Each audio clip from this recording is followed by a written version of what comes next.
Welcome, modern day mystics, fellow truth seekers. James and Justin back again with another reaction video.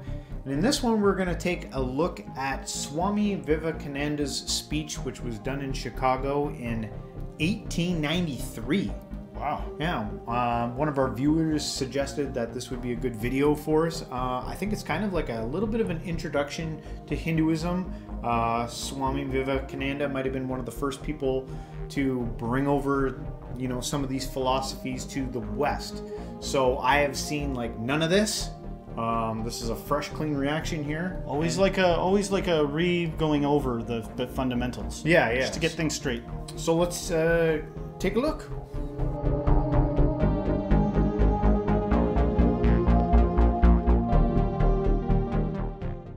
Sisters and brothers of America, I thank you in the name of the most ancient order of monks in the world. I thank you in the name of the mother of religions. And I thank you in the name of the millions and millions of Hindu people of all classes and sects. My thanks also to some of the speakers on this platform who, referring to the delegates from the Orient, have told you that these men from far-off nations may well claim the honor of bearing to different lands the idea of toleration. I am proud to belong to a religion which has taught the world both tolerance and universal acceptance. We believe not only in universal toleration, but we accept all religions as true. I am proud to belong to a nation which has sheltered the persecuted and the refugees of all religions and all nations of the earth. I am proud to tell you that we have gathered in our bosom the purest remnant of the Israelites who came to southern India and took refuge with us in the very year in which their holy temple was shattered to pieces by Roman tyranny. I am proud to belong to the religion which has sheltered and is still fostering the remnant of the grand Zoroastrian nation.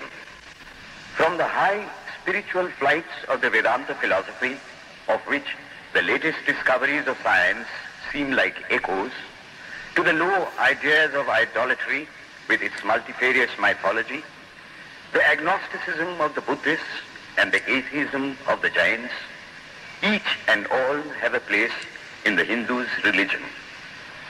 Where then, the question arises, where is the common center to which all these widely diverging radii converge? Where is the common basis upon which all these seemingly hopeless contradictions rest? And this is the question I shall attempt to answer. The Hindus have received their religion through revelation, the Vedas. They hold that the Vedas are without beginning and without end. It may sound ludicrous to this audience how a book can be without beginning or end. But by the Vedas, no books are meant. They mean the accumulated treasury of spiritual laws discovered by different persons in different times. That's a neat feature that I see not so common, is the idea within certain religions that this thing is not opposed to being added to, new ways of interpreting it. Yeah, that was what I was thinking. That's like a science. That's like a scientific religion. Yeah. No, I like what he's saying there, and it opens room for growth, expansion, and yeah, I think it's pretty good. Just as the law of gravitation existed before its discovery and would exist if all humanity forgot it, so is it with the laws that govern the spiritual world. The moral, ethical, and spiritual relations between soul and between individual spirits and the Father of all spirits were there before their discovery and would remain even if we forgot them.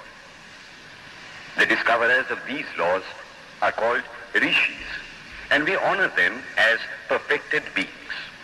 I'm glad to tell this audience that some of the very greatest of them were women. Here it may be said that these laws, as laws, may be without end, but they must have had a beginning. The Vedas teach us that creation is without beginning or end. Science is said to have proved that the sum total of cosmic energy is always the same. Then, was a time when nothing existed, where was all this manifested energy?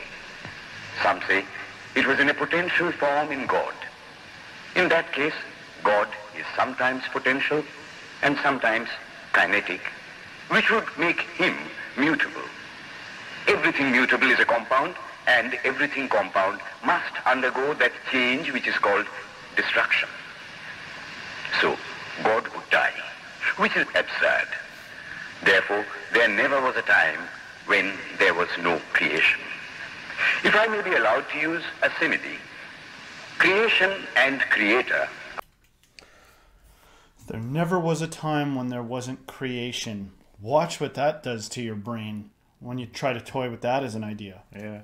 For some reason, it always speaks to me about can we intuitively trust our feelings that reality is infinite? Because I don't know.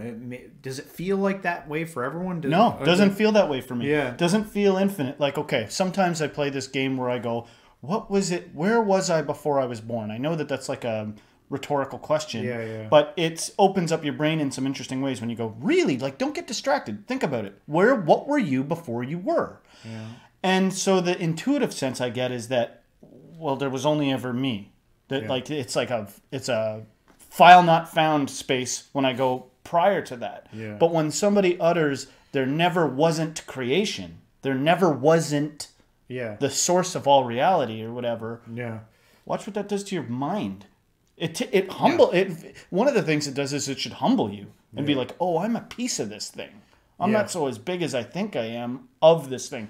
And that, I acknowledge the arrogance and the ego and the, whatever, narcissism that goes along with thinking you're a bigger piece of the puzzle than you are. But I'm just trying to speak to, if that's common to anybody out there, is to have an inflated sense of self. This will help you reduce that, is the idea of get a grip on the fact that this thing is eternal to a point that your mind can't even juggle. What does that make you? What does that make you subject to? And how do you fit into that? Yeah, no, good stuff. Are two lines without beginning and without end, running parallel to each other. God is the ever-active providence by whose power systems after systems are being evolved out of chaos, made to run for a time and again destroyed. This is what the Brahmin boy repeats every day. The sun and the moon the Lord created like the suns and moons of previous cycles. And this agrees with modern science.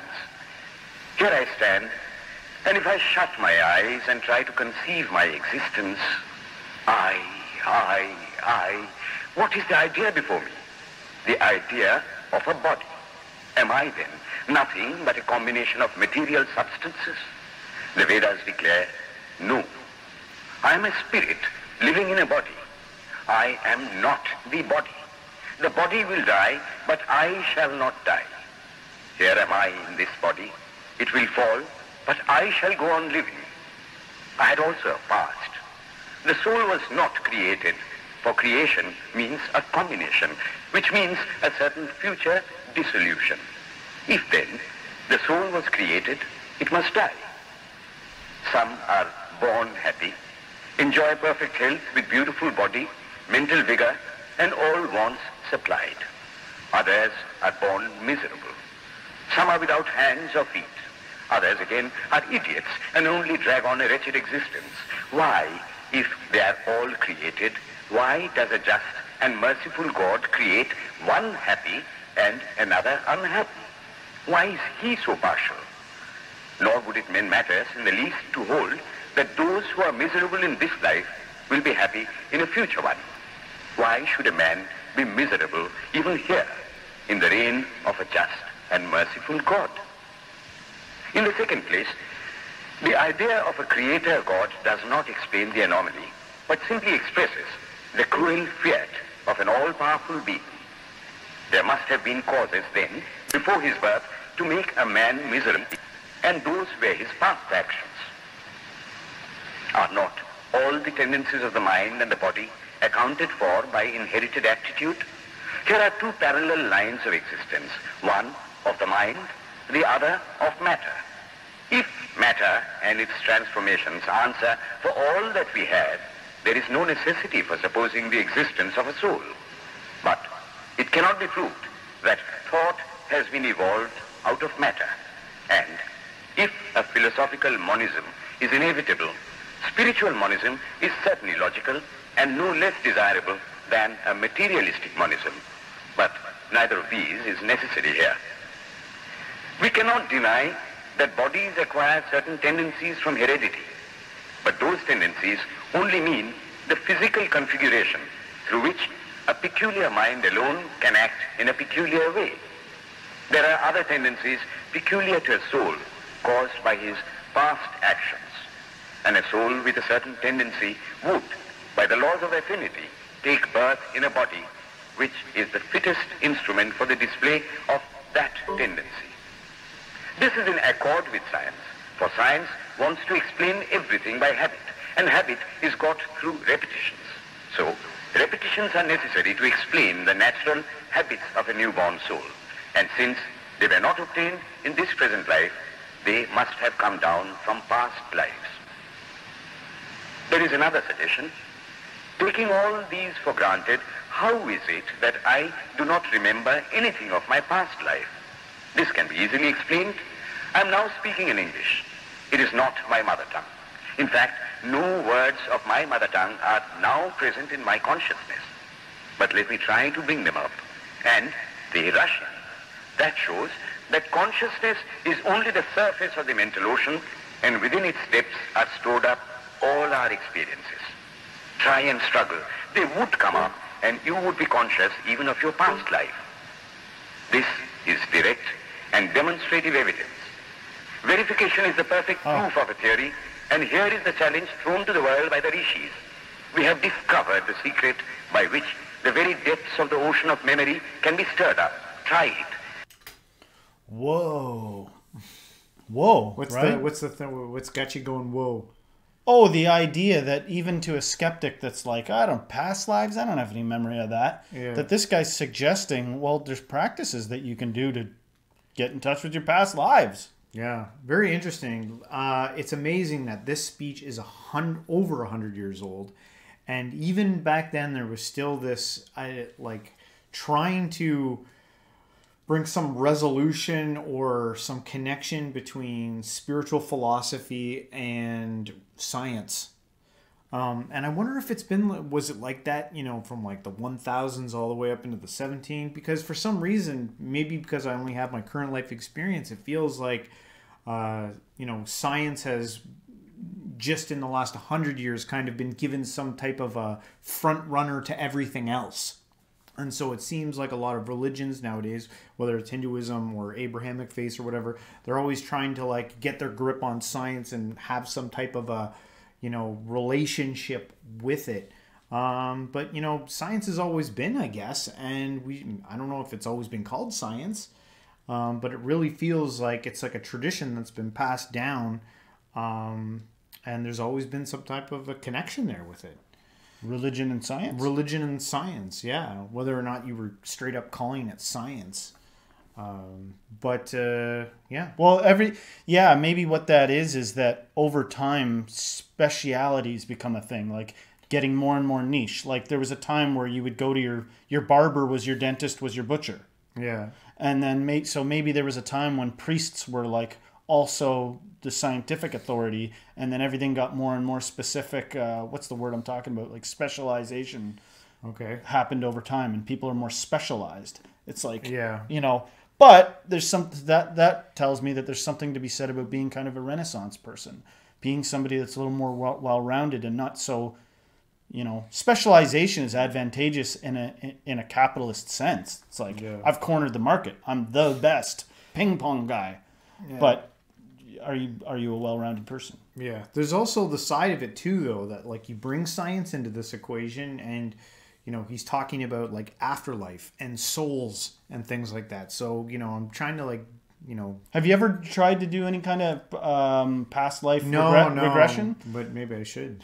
It makes me think I should. I've tried a little bit of everything. Yeah. And along my paths, I tried doing something like that, and my conclusion is usually over enough time, I'm like, How can I be sure it wasn't my imagination? Yeah. I always pepper that in. How can you? The mind is a powerful thing. Yeah. You can get a limb cut off and have phantom limb syndrome and be like, I'm sure there's an arm there. Yeah. That's how powerful the mind is. Yeah. So I always pepper in just a teensy bit of, skepticism. Yeah, yeah. And you would get a complete reminiscence of your past life. So then, the Hindu believes that he is a spirit. Him the sword cannot pierce, him the fire cannot burn, him the water cannot melt, him the air cannot dry. The Hindu believes that every soul is a circle, whose circumference is nowhere, but whose center is located in the body, and that death means the change of the center from body to body. Nor is the soul bound by the conditions of matter. In its very essence, it is free, unbounded, holy, pure, and perfect. But somehow or other, it finds itself tied down to matter and thinks of itself as matter. Why should the free, perfect, and pure being be thus under the thraldom of matter is the next question. How can the perfect soul be deluded into the belief that it is imperfect? We have been told that the Hindus shirk the question and say that no such question can be there. Some thinkers want to answer it by positing one or more quasi-perfect beings and use big scientific names to fill up the gap. But naming is not explaining. The question remains the same. How can the perfect become the quasi-perfect? How can the pure, the absolute, change even a microscopic particle of its nature? But the Hindu is sincere. He does not want to take shelter under sophistry. He is brave enough to face the question in a manly fashion, and his answer is, I do not know. I do not know how the perfect being, the soul, came to think of itself as imperfect, as joined to and conditioned by matter. Some linguistic footwork there, fancy work. He's man enough to admit he doesn't know, which I tend to agree with. Yeah. But it's just funny that you could do that to all kinds of different things. It's like, what, are you not man enough to wear pink? Yeah, come on, what, are you not man enough to wear a tutu and get into ballet? Wait, come on, what, are you not man enough to, marry a dude? Yeah, yeah. No, but I think I think that's being honest, like sometimes, there's a time to just be like, I don't know. I'm just being silly. In a world, in a world of knowers, in a world of people who claim to know all over there's no shortage of people who claim that they know something. Yeah. I like it. To me, it's refreshing when someone's like, yeah, I don't know. Yeah. I like it. Or, hey, that's a good point. You've changed my mind. Or, I'm going to change my mind on that. Or, oh, yeah, good point. Yeah. And shift gears. Yeah. Please let us grow a tolerance for being able to do that. Yeah. And not jump on that opportunity to be like, gotcha. Yes, yeah. Come on, drop the word gotcha. Yeah. Let's just all be honest. But the fact is a fact for all that. It is a fact in everybody's consciousness that one thinks of oneself as the body. The Hindu does not attempt to explain why one thinks one is the body. The answer, that it is the will of God, is no explanation. This is nothing more than what the Hindu says, I do not know. Well then, the human soul is eternal and immortal, perfect and infinite, and death means only a change of center from one body to another. The present is determined by our past actions, and the future by the present. The soul will go on evolving up or reverting back from birth to birth and death to death. But here is another question. Is man a tiny boat in a tempest, raised one moment on the foamy crest of a billow and dashed down into a yawning chasm the next, rolling to and fro at the mercy of good and bad actions, a powerless, helpless wreck in an ever-raging, ever-rushing, uncompromising current of cause and effect, a little moth placed under the wheel of causation, which rolls on, crushing everything in its way, and waits not for the widow's tears or the orphan's cry? The heart sinks at the idea. Yet, this is the law of nature. Is there no hope? Is there no escape? Was the cry that went up from the bottom of the heart of despair. It reached the throne of mercy, and words of hope and consolation came down and inspired a Vedic sage, and he stood up before the world and in trumpet voice proclaimed the glad tidings. Hear ye, children of immortal bliss, even ye that reside in higher spheres.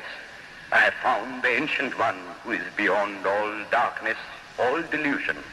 Knowing him alone, you shall be saved from death over again.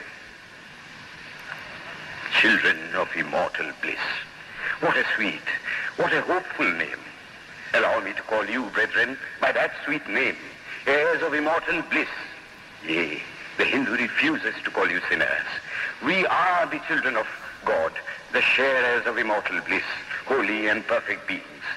Ye divinities on earth, sinners, it is a sin to call a man so. It is standing libel on human nature. Come up, O lions, and shake off the delusion that you are... It's a sin to call a man a sinner.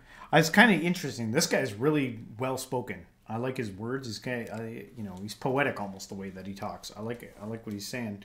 And I like what was it? The immortal souls of bliss, or was that what you were saying? The immortal souls of bliss. Just kind of like, I think he's speaking towards the infinite nature of all of us, I guess, collectively as a whole, and how sometimes we get worried and caught up, and I think he's trying to address some of that and bring some hope and peace, I guess, to whoever he's talking to. But he's a skilled orator. Yeah. And it's brought to mind, actually, a comment that we got recently, because one of the things I've been bringing up recently in the show is that I'm reaching some of the external limits of philosophy. And, okay, obviously philosophy can only go so far. And I've been yakking about that. And one of our commenters said something that I thought was pretty smart, and it was that it gets to a point where philosophy will only take you so far, and then it has to be experience coupled with, and I can't remember the exact words, but it was like experience coupled with like a sincere, you are fascinated enough by what somebody's claiming that you're compelled to go along with it. It's like there's like a compelling call to take coupled on with some the of these experience. things. No, I like that. Yeah. And that's where you get to the heart of the matter. You are souls immortal, spirits free, blessed and eternal. Ye are not matter, ye are not bodies. Matter is your servant, not you the servant of matter. Thus it is that the Vedas proclaim not a dreadful combination of unforgiving laws, not an endless prison of cause and effect, but that at the head of all these laws, in and through every particle of matter and force, stands one, by whose command the wind blows, the fire burns, the clouds rain, and death stalks upon the earth. And what is his nature? He is everywhere, the pure and formless one, the almighty and the all-merciful. Thou art our Father, thou art our Mother, thou art our beloved friend, thou art the source of all strength. Give us strength. Thou art he that beareth the burdens of the universe. Help me bear the little burden of this life. Thus sang the rishis of the Vedas. And how to worship him? Through love. He is to be worshipped as the one beloved, dearer than everything in this and the next life. This is the doctrine of love declared in the Vedas, and let us see how it is fully developed and taught by Krishna, whom the Hindus believe to have been God incarnate on earth. He taught that a man ought to live in this world like a lotus leaf, which grows in water but is never moistened by water. So a man ought to live in the world, his heart to God and his hands to work. It is good to love God for hope of reward in this or the next world, but it is better to love God for love's sake. One of the disciples of Krishna, the then Emperor of India, was driven from his kingdom by his enemies and had to take shelter with his queen in a forest in the Himalayas. And there, one day, the queen asked him how it was that he, the most virtuous of men, should suffer so much misery. Yudhishthira answered, "Behold, my queen, the Himalayas. How grand and beautiful they are. I love them. They do not give me anything, but my nature is to love the grand, the beautiful. Therefore, I love them. Similarly, I love the Lord. He is the source of all beauty, of all sublimity. He is the only object to be loved. The Hindu does not want to live upon words and theories. If there are existences beyond the ordinary, sensuous existence, He wants to come face to face with them. If there is a soul in him which is not matter, if there is an all-merciful universal soul, he will go to him direct. He must see him, and that alone can destroy all doubts. So, the best proof a Hindu sage gives about the soul, about God, is, I have seen the soul, I have seen God. And that is the only condition of perfection. The Hindu religion does not consist in struggles and attempts to believe a certain doctrine or dogma, but in realizing, not in believing, but in being and becoming. Thus, the whole object of their system is by constant struggle to become perfect, to become divine, to reach God and see God. And this reaching God, seeing God, becoming perfect, even as the Father in heaven is perfect, constitutes the religion of the Hindus. And what becomes of a man when he attains perfection? He lives. I was just trying to imagine the crowd that might have been there in Chicago. No, I get the sense that it was like there were a lot of religions there, and all, like, and depending on what you believe, you know, a lot of what he was saying, I could imagine there being a struggle. He's saying this in a Christian nation, right? He was saying, like, if you've seen soul, you've seen God. So, like, if you've seen the soul, you've seen God. Seen your own soul, you know, which is very different from Western culture, you know? Yeah, we're so cynical in a sense. I find my own inert, that's the wrong word. I find my own reactionary nature one of cynicism. Yeah. But I've encountered this theme of the heart so many times, and it's like, you know, it's coming back to me now because I'm trying to figure out what's beyond philosophy. And it's like, I was told once, you need to see with your heart. Yeah. I had a dream one time that involved matters of, you know, when I was in college, it was like, it had to do with your heart, right? And so to speak in a way that is compelling, that speaks to people's hearts, I don't know what to, I'm still struggling with it, you know? All right. It's a life of bliss infinite. He enjoys infinite and perfect bliss, having obtained the only thing in which man ought to have pleasure, namely God, and enjoys the bliss with God. So far, all the Hindus are agreed. This is the common religion of all the sects of India. But then, perfection is absolute, and the absolute cannot be two or three. It cannot have any qualities. It cannot be an individual. And so, when a soul becomes perfect and absolute, it must become one with Brahma, and it would only realize the Lord as the perfection, the reality of its own nature and existence, the existence absolute, knowledge absolute, and bliss absolute.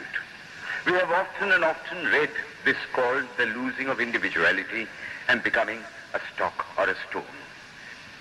He jests at scars that never felt a wound. I tell you, it is nothing of the kind.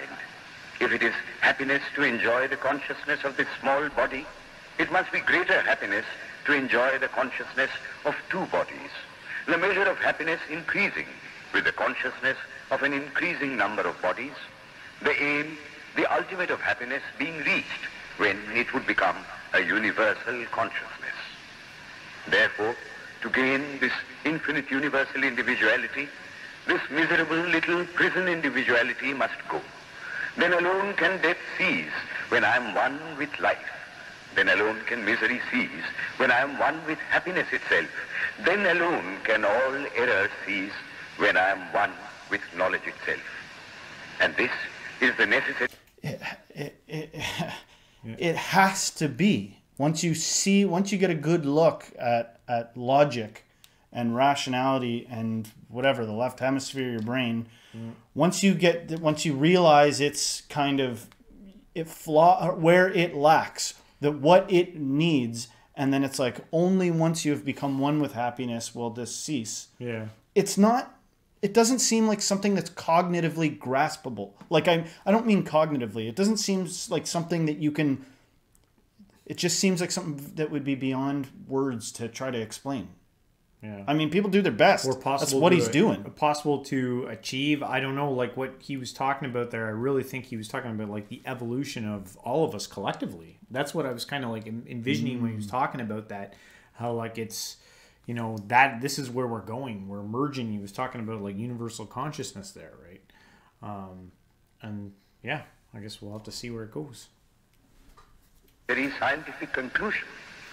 Science has proved to me that physical individuality is a delusion, that really my body is one little continuously changing body in an unbroken ocean of matter, and Advaita, or unity, is the necessary conclusion with my other counterpart, soul.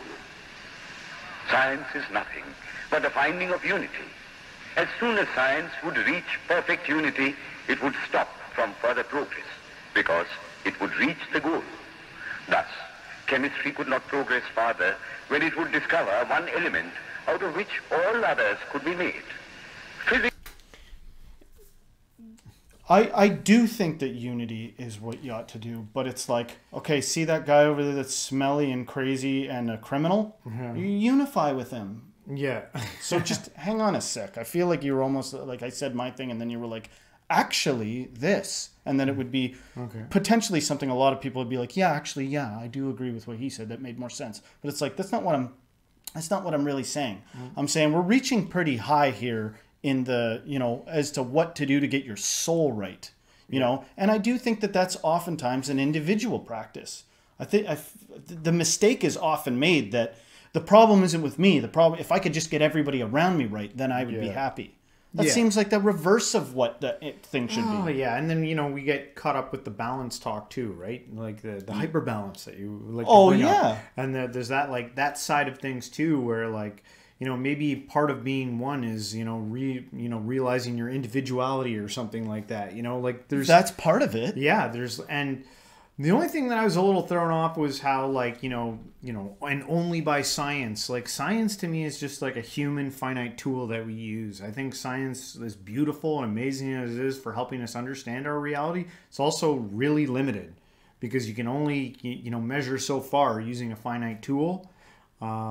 These people, these enlightened folks, these masters, the priests, the masters that you encounter, they display ridiculous patience and ridiculous love and understanding, right? Yeah. I think that, but I think they're so much that way that I feel that if you weren't in the right space, they would be like, that's okay, you got time. But to me, it would be a marker of moving forward when people got out of the thing. And I understand this is a big thing, but when people got to the point where they said, look, it would be good to protect the victims, protect the innocent, and lead the non-innocent towards being innocent. Yeah. And lose over time lose the idea of I need retribution. I need blood. Yeah. I need to see punishment before my soul can be satiated. Yeah. I feel like down the road, if you're not there, you're not there. I'm not judging where society is at. I feel like that's where I feel like that would be a good place to get to, is eventually at a place where we more have an attitude of what can we do to naturally lead these people to the progressed state where they lose that need for a blood sacrifice. Yes, I agree. Physics would stop when it would be able to fulfill its services in discovering one energy of which all the others are but manifestations. And the science of religion become perfect when it would discover Him who is the one life in a universe of death. Him who is the constant basis of an ever-changing world. One who is the only soul of which all souls are but delusive manifestations. Thus is it, through multiplicity and duality, that the ultimate unity is reached. Religion can go no farther. This is the goal of all science. All science is bound to come to this conclusion in the long run. Manifestation and not creation is the word of science today. And the Hindu is only glad that what he has been cherishing in his bosom for ages is going to be taught in more forcible language and with further light from the latest conclusions of science. Descend we now from the aspirations of philosophy to the religion of the ignorant. The tree is known by its fruits. When I have seen amongst them that are called idolaters, men, the like of whom, in morality and spirituality and love, I have never seen anywhere, I stop and ask myself, can sin beget holiness? Superstition is a great enemy of man, but bigotry is worse. Why does a Christian go to church? Why is the cross holy? Why is the face turned toward the sky in prayer? Why are there so many images in the Catholic Church? Why are there so many images in the minds of Protestants when they pray? My brethren, we can no more think about anything without a mental image than we can live without breathing. By the law of association, the material image calls up the mental idea and vice versa. This is why the Hindu uses an external symbol when he worships. He will tell you it helps to keep his mind fixed on the being to whom he prays. After all, how much does omnipresence mean to almost the whole world? What's going on? Do you notice him just changing? He's like, oh, so... It could just be the audio of the time, man. This is like 100 years, more than 100 years old, man. Yeah, you ever heard somebody talk through a burp, though, that sounds a little bit like that? Like, just for a second. That's what it reminded me of. Yeah.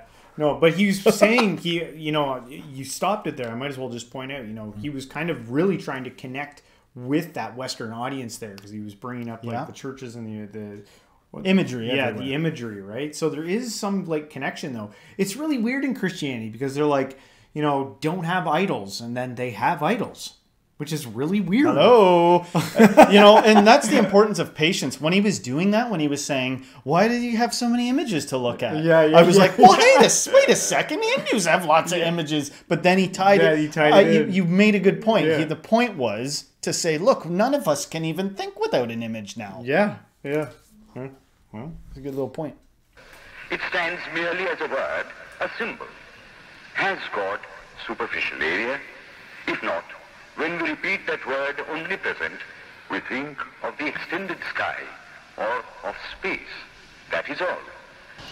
If a man can realize his divine nature with the help of an image, would it be right to call that a sin? Nor, even when he has passed that stage, should he call it an error. To the Hindu, man is not traveling from error to truth, but from truth to truth, from lower to higher truth. To him, all the religions, from the lowest fetishism to the highest absolutism, mean so many attempts of the human soul to grasp and realize the infinite, each determined by the conditions of its birth and association, and each of these marks a stage of progress. And every soul is a young eagle soaring higher and higher, gathering more and more strength, till it reaches the glorious sun. Every other religion lays down certain fixed dogmas and tries to force society to adopt them. It places before society only one coat which must fit Jack and John and Henry all alike. If it does not fit John or Henry, he must go without a coat to cover his body. The Hindus have discovered that the absolute can only be realized or thought of or stated through the relative, and the images, crosses and crescents are simply so many symbols, so many pegs to hang spiritual ideas on. It is not that this help is necessary for everyone, but those that do not need it have no right to say that it is wrong, nor is it compulsory in Hinduism. One thing I must tell you, idolatry in India does not mean anything horrible. It is not the mother of harlots. On the other hand, it is the attempt of undeveloped minds to grasp high spiritual truths. Whoa! Bombshell alert. He's a Hindu. Yeah. Oh, yeah. And he said, hear what he said? It's not this horrible sin. Yeah. It's but we see what he described it as. I don't dare maybe not even repeat it. He said it's the attempt of undeveloped minds to grasp spiritual truths. Yeah. Grasp high spiritual truths. It's like a tool. It's a tool to help us better. But say that to the person that fervently idolatrizes, you know what I mean? Go up to them and go, it's okay. I see what your mind but is. that's coming from the Western. That's coming from like a Western understanding of these idols. I bet you if you were born in India or you born into Hindu culture, like it's expected. No one, it's not looked down upon that like you have that tool. Yeah. It's more of like I understand. It's like this is going to help you. I It's know. going to help all of us. Very good. That's a very diplomatic and good way of putting it. I'm saying, does the person that's doing whatever the practice is of what, you know, a Westerner would call idolatry, is the person that's doing that thinking, I'm an undeveloped mind and this is the best way I know how to grasp a higher. Well, and spiritual truth. you know what? To go beyond that, is there like a point or like a celebration, like when someone achieves like a state where I no longer need an idol? Is there like a graduation ceremony? Like I've reached the point now where I no longer need any idols, and That's I've what arrived. that's what I'm saying, because I do tend to think that is the case for every religion. I think that there's a way that you say you practice witchcraft long enough, you'd be like, I no longer need spells. Yeah. I can do it with my own mind or something like that. I do think that that is a thing. But I also think that could become a problem because there's some ego and Right. Maybe it keeps you. Maybe these things are meant to keep your ego in check, and there's a reason why you follow them in stages, right? Yeah. And also, I'm not putting it above myself. I would love it if on this show we had a Hindu statue that we've, you know, did things with. Yeah. I would also love it if we had Mary and like, you know what I mean? Yeah. I'm not excluding any religions here. Yeah. But all good questions regarding idolatry. The Hindus have their faults, they sometimes have their exceptions, but mark this, they are always for punishing their own bodies and never for cutting the throats of their neighbors. If the Hindu fanatic burns himself on the fire, he never lights the fire of Inquisition. And even this cannot be laid at the door of his religion any more than the burning of witches can be laid at the door of Christianity. To the Hindu then, the whole world of religions is only a traveling, a coming up of different men and women through various conditions and circumstances to the same goal. Every religion is only evolving a God out of the material man, and the same God is the inspirer of all of them. Why then are there so many contradictions? They are only apparent, says the Hindu. The contradictions come from the same truth, adapting itself to the varying circumstances of different natures. It is the same light coming through glasses of different colors, and these little variations are necessary for purposes of adaptation. But in the heart of everything, the same truth reigns. The Lord has declared to the Hindu in his incarnation as Krishna, I am in every religion as a thread through a string of pearls. Wherever thou seest extraordinary holiness and extraordinary power raising and purifying humanity, know thou that I am there. And what has been the result? I challenge the world to find throughout the whole system of Sanskrit philosophy any such expression as that the Hindu alone will be saved and not others. Says Vyasa, we find perfect men even beyond the pale of our caste and creed.